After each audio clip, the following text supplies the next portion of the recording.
Ang posibleng bakbakan sa pagitan ni Jandrel Cuadro Alas Casimero at ng Japanese superstar na si Junto Big Bang Nakatani ay isa sa mga pinakamaagang inaabangan at pinag-uusapang digmaan sa Super Bantamweight Division ngayong 2026.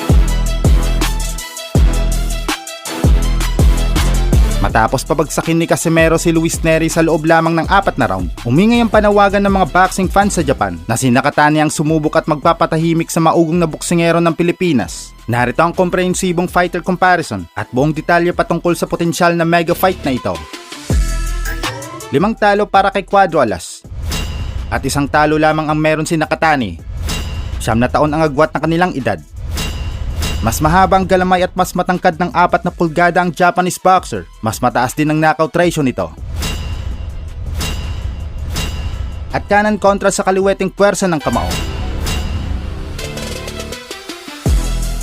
Estilo at pagsusuri ng estratehiya. Kung matutuloy ang laban, ito ay magiging isang klasikal na engkwentro ng magkaibang estilo. Isang agresibong power puncher laban sa isang matangkad at kalkuladong southpaw.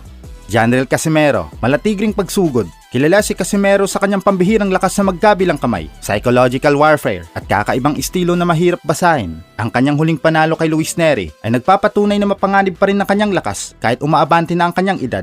Ang susi sa kanya ay makalapit sa loob ng depensa ni Nakatani gamit ang mga overhand at mabibigat na body shots.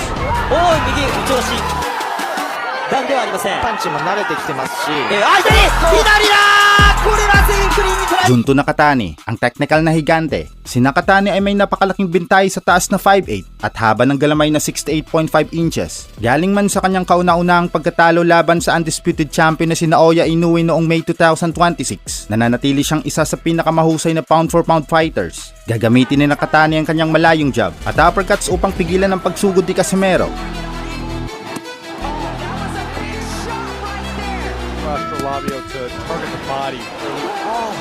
Hindi na rin bago kay Cuadro Alas ang lumaban sa mas matangkad na boxer. Sa kanyang huling 10 laban nga, si Kyunosuke Kameda at Zulani Teday ang pinakamahabang fighter na nakasuntukan niya. Halos 5'10 ang height ng mga ito. Pamilyar na rin si Nakatani sa estilo ng Pinoy sa ibabaw ng lona. 6 na Filipino boxers na rin ang kanyang nakasagupa. At guess what mga par? Lahat po yun ay knockout na panalo. Mukhang delikado talaga si Cuadro Alas dito.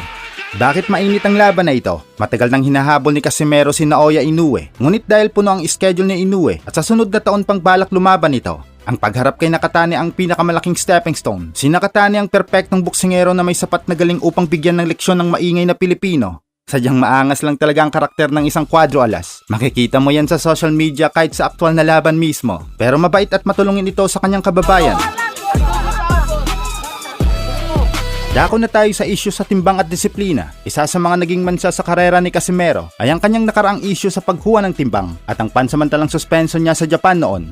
Gayunpaman, ang kanyang disiplina sa huling laban niya kay Nery ay nagpapakita na seryoso siyang muling makatuntong sa entablado ng mga world champions.